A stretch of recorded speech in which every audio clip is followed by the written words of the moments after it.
This episode is brought to you by Netflix. Jay Kelly, the new film from Academy Award nominee Noah Baumbach. George Clooney stars as an actor confronting his past and present on a journey of self-discovery, alongside Adam Sandler as his devoted manager. Critics are calling it a declaration of love to the chaotic art of filmmaking, with the Wall Street Journal praising it as a transcendent comedy drama. Jay Kelly is now playing only on Netflix.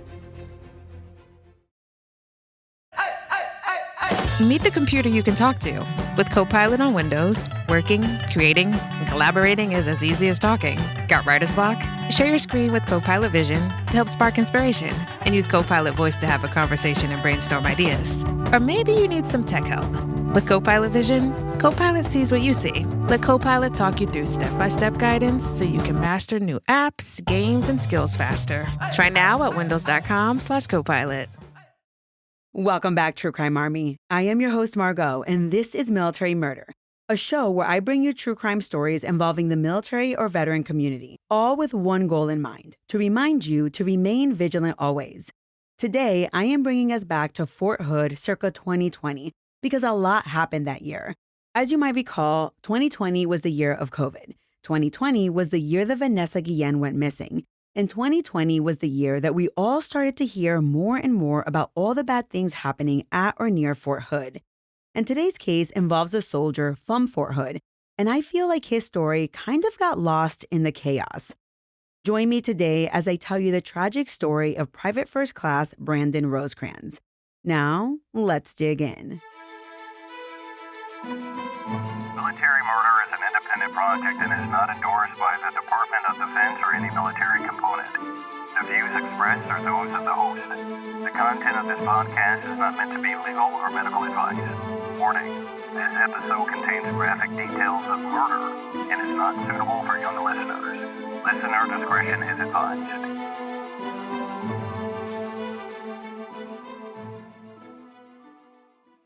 It's a quiet Monday morning on May 18th, 2020, in a suburban neighborhood of Harker Heights, Texas, just outside of Fort Hood. A passerby calls 911 after spotting something horrifying, a man's body lying on the side of the road near Fuller Lane. As authorities are responding to this scene, minutes later, firefighters rush to extinguish a Jeep that is engulfed in flames about 3 to 4 miles away, and that fire is taking place in the Evergreens Estates area. As police and fire investigate these two scenes, they realize that they are likely connected. The body near Fuller Lane is identified as 27-year-old Private First Class Brandon Scott Rosecrans, who happens to be a Fort Hood soldier. And that burning vehicle a few miles away, well, it turns out to be his brand new orange 2016 Jeep Renegade. It quickly becomes clear that this is not an accident or a coincidence, but the gruesome aftermath of a murder. So, who was Brandon Rosecrans? Brandon grew up in Missouri. His home of record was listed as Kimberlin City, Missouri, which is a small town near the Ozarks. He graduated from Blue Eye High School and was known as a friendly, generous young man with what his father called an old spirit. Friends and family said that Brandon was always giving. He was the kind of guy who would help others whenever he could. He was also deeply patriotic, and he chose to serve his country. In May of 2018, at 26 years old, Brandon enlisted in the U.S. Army. By November of 2018, Brandon was assigned to Fort Hood in Texas, where he served as a quartermaster and a chemical equipment repairer with the 3rd Armored Brigade Combat Team, 1st Cavalry Division. Brandon took pride in his military service. And one thing about Brandon was that he was killed days shy of his 28th birthday.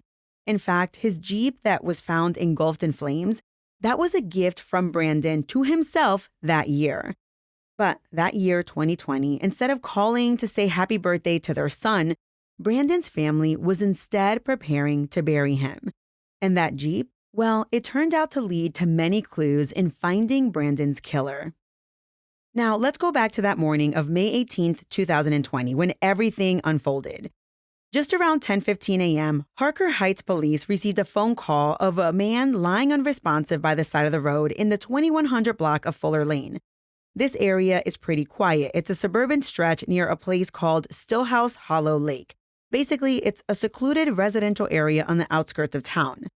First responders arrived and they found the man, later identified as Brandon, dead with multiple gunshot wounds. This was clearly a homicide. An autopsy would later confirm Brandon was shot 4 times, and the wounds were concentrated in his head and neck area.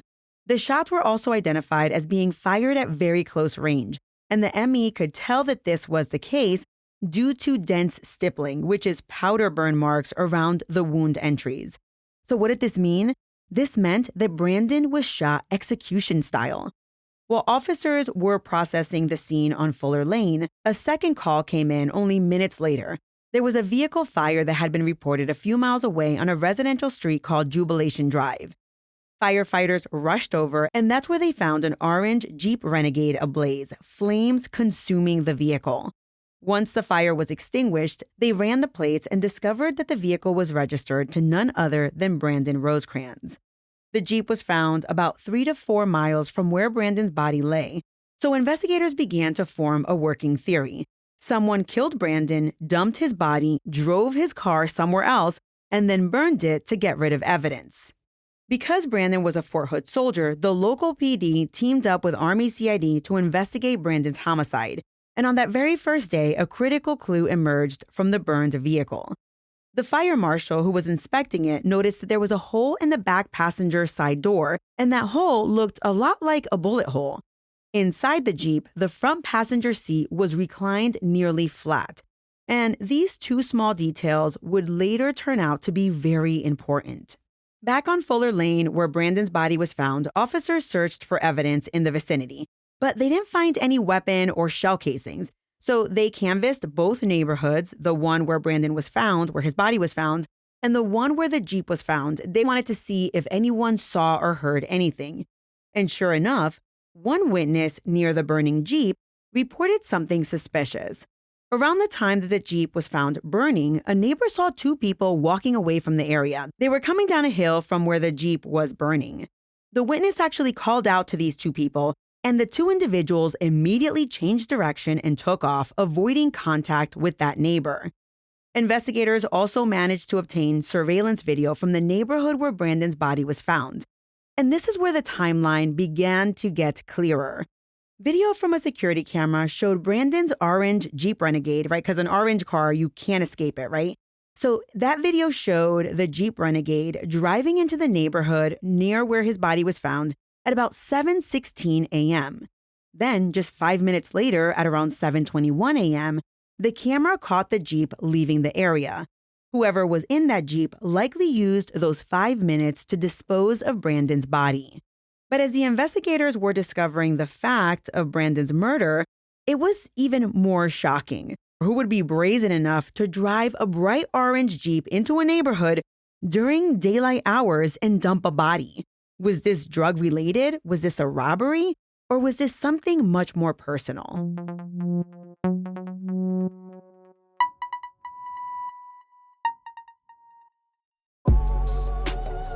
Vitamin Water Zero Sugar has great taste, zero BS, and obviously zero sugar. For those with zero room in their calendar. Zero patience for slow walkers. Those who get 0 hours of sleep on a Saturday night. Have zero filter, zero given, and zero interest in grabbing a plain, boring water. Grab a delicious Vitamin Water Zero Sugar today. This podcast is brought to you by Carvana. Carvana lets you buy your next car on your terms. Explore a massive inventory online, filter for what matters, and find your perfect match. Then choose delivery to your home or pick it up at one of Carvana's iconic car vending machines. Every car also comes with a 7-day money-back guarantee, so you can make sure it's the right fit. Buy your car on Carvana. Delivery or pickup fees may apply. Limitations and exclusions may apply. See our 7-day return policy at Carvana.com. Carvana. Introducing Meta Ray-Ban Display, the world's most advanced AI glasses. With a full color display built into the lens of the glasses, it's there when you need it and gone when you don't. Send and receive messages, translate or caption live conversations, collaborate with Meta AI, and more. Be one of the first to try Meta Ray-Ban Display. Visit meta.com/Meta Ray-Ban Display to book a demo and find your pair. As the investigation kicked off, news of Brandon's death spread through both the local community and back home in Missouri. For his family, the shock was indescribable. And Brandon's father, Thomas Burge Jr., was very vocal during the investigation. He wanted his son's killer found. Thomas Burge Sr. began speaking out in the media. He was pleading for anyone with information to come forward. In July of 2020, nearly 2 months after the murder, Brandon's father gave an emotional interview where he vowed not to let the case go cold. At Brandon's funeral, this grieving father made a promise. When I close that lid, the last thing I promised my son was if it takes my last breath, I will find out who did this and will make sure they pay. I guarantee you, God is my witness, that is exactly what is going to happen. At the time, Thomas also revealed some very disturbing clues that suggested that Brandon's murder wasn't out of the blue. According to Brandon's father, just a week before his death, Brandon had been attacked at gunpoint. Yes, you heard that correctly. Someone, no kidding, pulled a gun on Brandon about a week before his death. Now that Brandon was dead, his father suspected that the same individuals who pulled a gun on his son might be behind his murder. At this time, in the absence of immediate arrest, Brandon's family turned to social media for help. They started Facebook groups and campaigns with the hashtag Justice for Brandon Rosecrans. They were trying to keep a spotlight on the case. And of course, finding someone shot 4 times in your neighborhood must be nerve-wracking, so the public wanted answers. The Harker Heights police assured the public that they were working diligently to solve this case. But for weeks, there was silence. And us as a society, we constantly want answers. But just because the police department was silent didn't mean that investigators weren't working. You see, the folks investigating Brandon's death had leads almost from the beginning, but they had to follow the breadcrumbs and they had to do so quietly. And the thing is that by late May, early June 2020, investigators had honed in on 2 people who were likely with Private First Class Rosecrans in his final hours.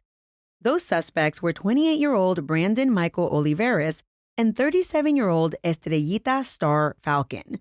They were a local couple who had been seen hanging out with Brandon in the days leading up to his death. Thomas Burge Sr. later said that Olivares and Falcon had been staying with Brandon and mooching off of him the week before the murder. It's not entirely clear how Brandon met the couple. Maybe he met them through friends or just around town, but Brandon was trying to be a good guy and help them out. Unfortunately, they were taking advantage of Brandon's kindness. Brandon Olivares was trouble. Now, listen, everybody. Both the victim and the perpetrator do have the first name Brandon in this case. So when I say Brandon, I'm going to be talking about soldier Brandon Rosecrans, who's the victim. When I say Olivares, I'm referring to the male suspect. Okay, so Olivares was trouble. He was a Killeen resident with a criminal past. In fact, he was a convicted felon, which will become relevant later. Estrellita Falcon, the other suspect, she went by Star, and she was Olivares' girlfriend. Well, Olivares and Falcon got on the investigators' radars when investigators got a search warrant for Brandon's cell phone records. Those records revealed that Brandon had been in communication with Olivares from May 17th into the early morning hours of May 18th. Authorities then got a search warrant for Olivares' cell phone, and guess what? Those records revealed that Olivares' phone and Brandon's phone had been traveling together from the night of May 17th into the morning of May 18th. Even up to the area where Brandon's body was discovered, both cell phones were together. By June 5th, 2020, police had gathered enough evidence to take action. Brandon Olivares and Estrellita Star Falcon were located and arrested, though interestingly, not immediately on murder charges. They were both booked into the Bell County Jail on June 5th, initially on other charges while the investigation continued, which is why people didn't think that there had been an arrest in Brandon's case. So what on earth would drive Brandon Olivares and Estrellita Falcon to kill Brandon Rosecrans? Well, those pieces of the puzzle slowly came together through witness interviews and affidavits. The picture that emerged was this. The entire conflict centered around money and a gun deal. According to one witness who was a third party who Falcon spoke to after the murder, well, according to this person, there had been an argument about the price of a gun sale between Olivares and Brandon. Olivares had been discussing the sale of guns and wanted more than Brandon was willing to give. So Brandon was apparently going to buy a gun from Olivares, but Olivares wanted more money for that gun. The affidavit later stated flat out that the dispute over the gun's price is what led to the killing, which is crazy to me. Investigators actually found a key piece of evidence on Olivares' phone. Investigators found a picture that was sent on May 17th, which was the night before the murder. And if you're wondering what this picture was, it was a picture of a hand holding a 9mm Ruger pistol. The hand in the picture has very distinct tattoos, and it was indeed Olivares' hand that was holding that gun. When investigators asked Olivares about the picture of the gun, he admitted that it was his hand, but that he was acting as the middleman for a $300 gun sale on May 17th. So, listen, this is one of those cases where investigators might never truly know what happened. In order to piece this case together, investigators had to rely on someone who had to, in essence, flip on the other, and in this case, that person who flipped was Falcon. Authorities eventually made a deal with the devil to learn the truth. And this is what they believe happened. There was supposed to be a gun sale. Olivares wanted more money. Brandon didn't want to budge on the price. For whatever reason, Olivares and Brandon and Falcon were then driving around in Brandon's Jeep. At some point, Brandon fell asleep in the passenger seat with the seat laid all the way almost flat. While he was asleep, Falcon taunted her boyfriend Olivares, calling him a punk. And then why Olivares took the gun out is unclear to me, but Falcon, the female, then egged Olivares on, telling him to shoot Brandon while he was sleeping. When Olivares failed to pull the trigger because he was scared, Falcon continued to egg him on. Eventually, Olivares pulled the trigger 4 times, shooting and killing Brandon inside of his very own vehicle. Brandon never even had a chance to fight back. Now, there was an early news report that mentioned that maybe Brandon had been drugged, which is why he wouldn't have woken up during the chaos, but I didn't see that confirmed anywhere else. Whether Brandon was drugged or just exhausted, Brandon was unconscious or at least unsuspecting, and that's when Olivares pulled the trigger. That bullet hole in the back passenger seat of the Jeep that was discovered after it was engulfed, it likely came from one of the shots fired inside the vehicle. With Brandon now bleeding out or already dead, Olivares and Falcon, they needed to cover their tracks fast. The neighborhood they were in was secluded, but it was daylight. They had to move quickly. They then dragged Brandon's body out of the Jeep and left him on the side of that road by the bushes. They then sped off in his Jeep. The surveillance video capturing the Jeep leaving at 7:21 a.m. is basically them fleeing the dump site. But after disposing of the body, they had the problem of the Jeep and the blood evidence inside of it, right? Now, sometime between 7:30 and 10:30 a.m., the couple drove the Jeep to a different spot, which is the Evergreen Estates area about 4 miles away. Along the way, though, these two came up with a brazen plan, an even more brazen plan than dumping a dead body in daylight. They needed to set the Jeep on fire.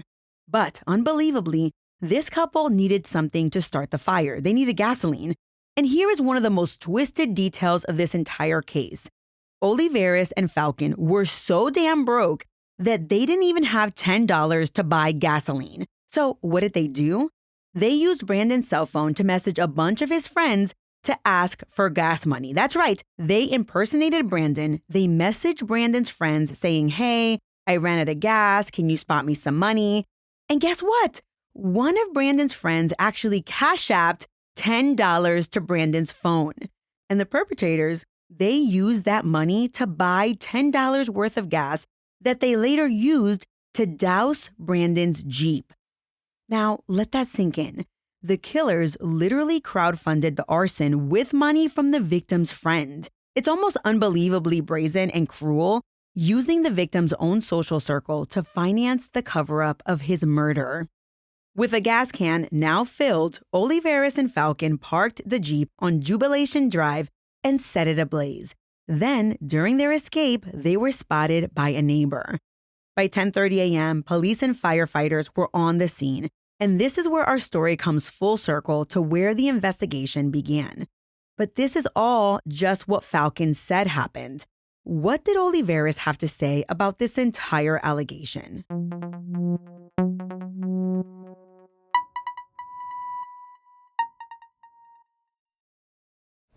This episode is brought to you by McAfee.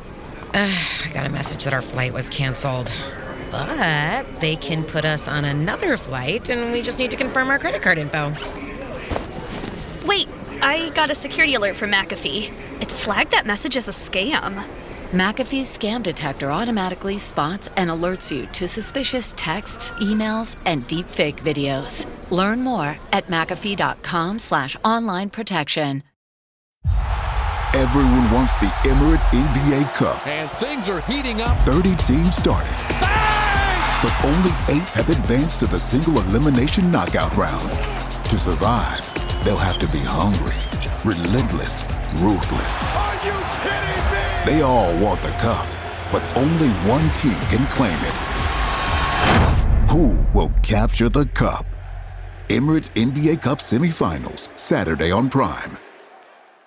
So let's talk about Olivares.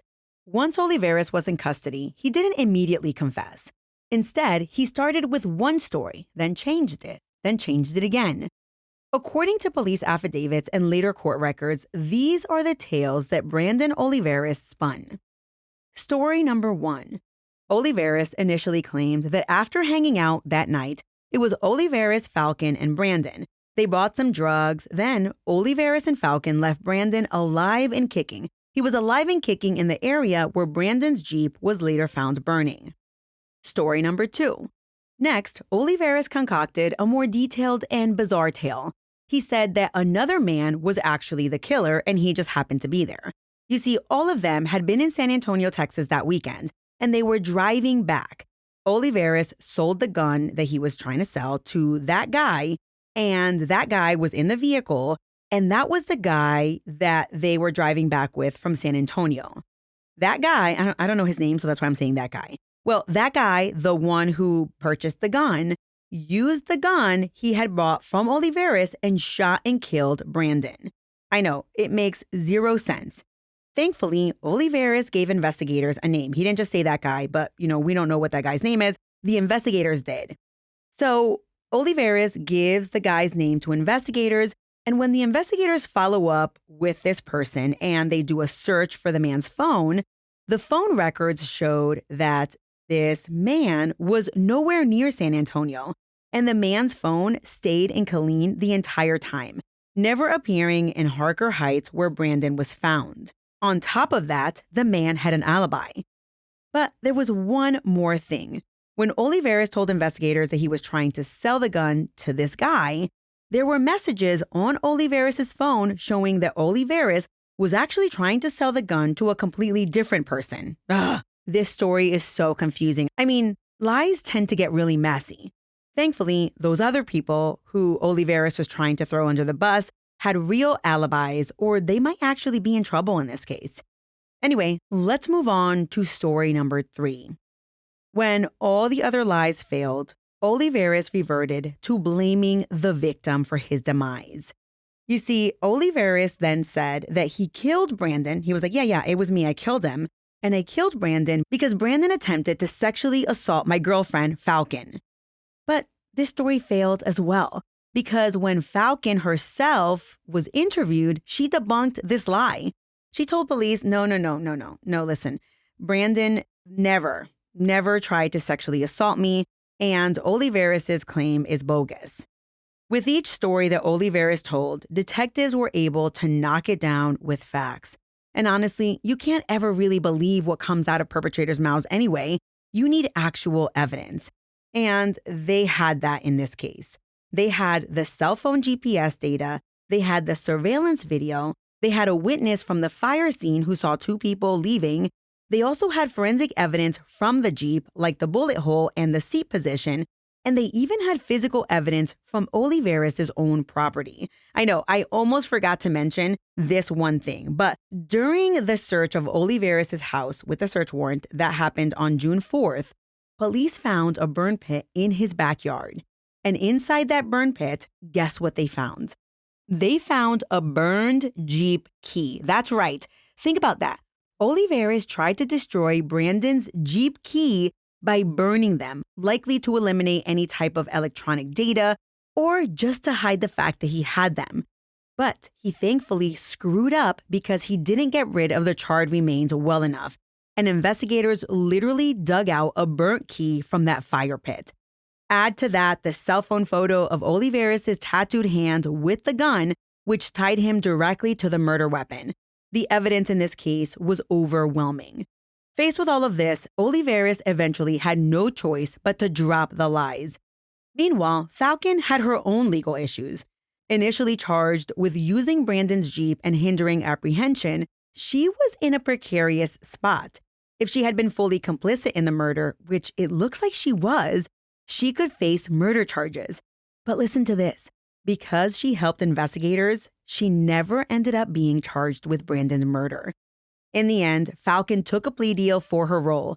She was ultimately convicted of unauthorized use of a vehicle, meaning Brandon's vehicle, and she got a whopping 19-month prison sentence. 19 months, that's all she got. You know, as I was sitting here thinking about it, it's a little infuriating that she got less than 2 years when she literally encouraged the murder and helped cover it up. But this is one of those cases where investigators felt that they had to make a deal with the devil. And the thing is, by the time that Olivares was prosecuted, Falcon had already served her time for the Jeep and she was out of jail, never having been charged with Brandon's murder. Well, let's talk about Olivares. Olivares was formally indicted and charged with first-degree murder, and prosecutors were prepared to go to trial. However, in early 2023, nearly 3 years after the murder, Olivares decided to plead guilty rather than take his chances at trial.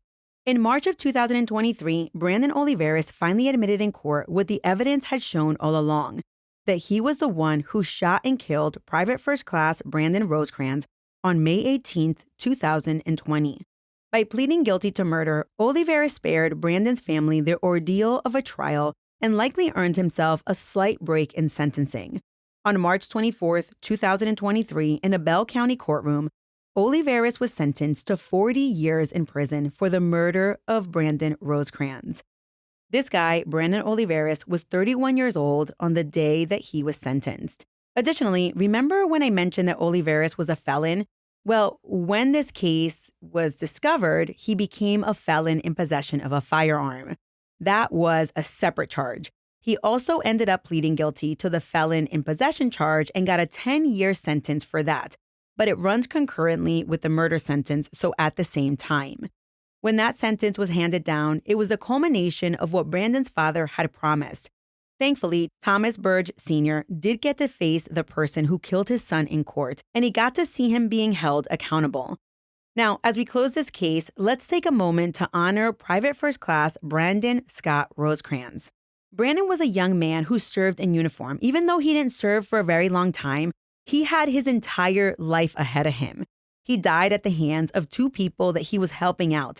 It's a heartbreaking reminder that sometimes the worst dangers are closer than we think. May Brandon's story be a cautionary tale to remain vigilant always.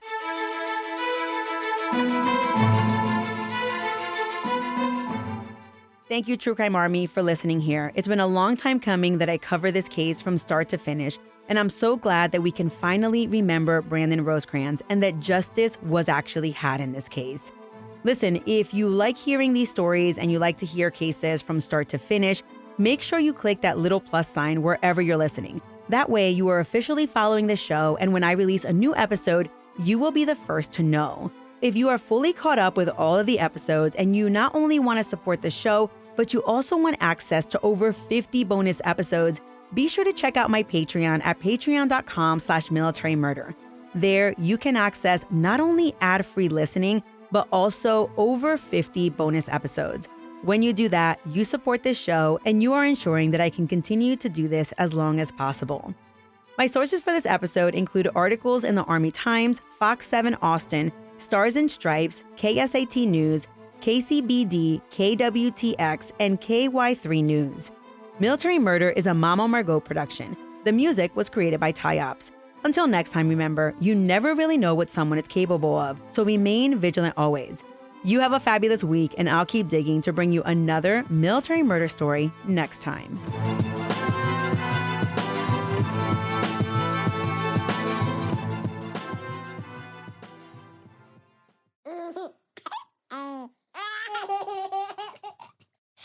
Mama's Mama's working on her podcast. I don't want to.